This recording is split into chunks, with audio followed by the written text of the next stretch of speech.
you have ever wondered how to make those beautiful star breads, but you feel intimidated even just by the look of them?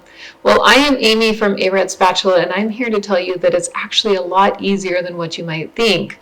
I'm going to break down this process for you in just a few minutes, and you're going to be baking like a pro in no time. Not only are these star breads beautiful, but the way that I make it is a cranberry brioche bread. They're also really delicious as well. Now, in case you missed my last video that was all about whole wheat brioche, I'm going to link that at the end because I'm not going into a lot of detail about it in this video. I'll also link the video for the cranberry orange sauce, which is what I'm using for the filling in this one. So let's go ahead and get started. And of course, don't forget to subscribe. You don't want to miss any of the new videos that are coming out. Okay, so here's the finished brioche. It's really important when you're making star bread to chill this dough. It makes it so much easier to work with. So I put this into I spray the bag with non-stick spray and move it to the fridge for at least 12 hours. I guess you could probably do it with 6, but this is overnight. And then I made these smaller star breads because I was giving them away to neighbors. And so each star bread is going to take 2 pieces of dough. So the amount of dough that I showed, you can make 4 star breads with that. You can make bigger ones and just make 2 of them.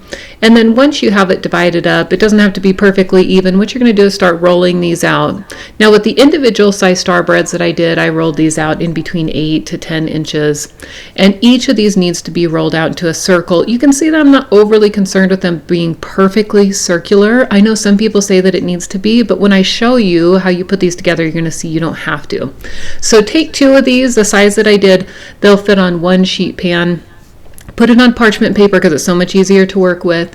And then we're going to make an orange sugar. Now this orange sugar gives an extra pop of flavor when you're doing this cranberry orange bread. Now of course you can use anything to fill these breads. So it could be Nutella, it could be any other type of jam, it could even be peanut butter, ganache, anything like that. But again, this is going to be a cranberry orange bread, and I wanted a really bright pop of orange. So this is how you make orange sugar. You take the orange zest, of course there's so much flavor in those oils, mix it together with your sugars, and we're going to add this on top of the cranberry sauce.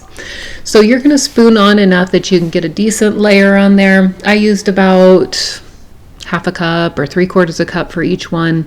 You're going to spread it out in an even layer across the circles, and these are going to be the bottom of your star bread. And then once the cranberry sauce is on, we're going to sprinkle on plenty of this orange sugar. Again, this is going to be such a beautiful pop of flavor.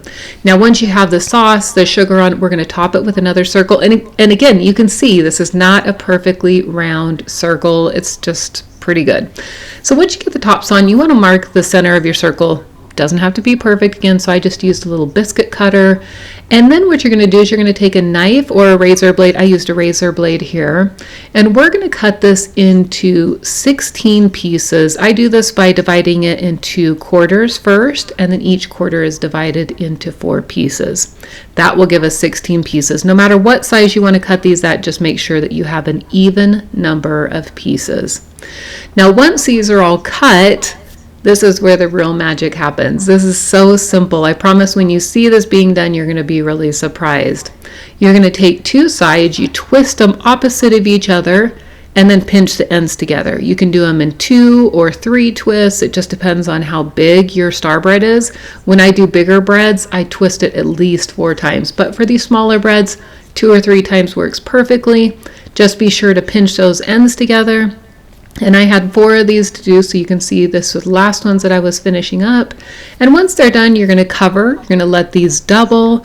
And then right before you bake them, I like to brush them with an egg wash, or I didn't have eggs this day, so I just did it with heavy cream. That works as well. These are the risen star breads ready to bake. The oven's preheated. I brush this with heavy cream, but also an egg wash works really well too.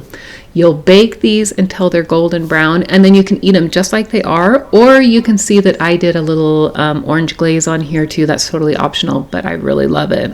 Now you can see when I pull this apart just how light and fluffy this is. Now this is made with whole wheat flour, and people never believe it, but look at how tender and beautiful it is. And wasn't it so simple to make?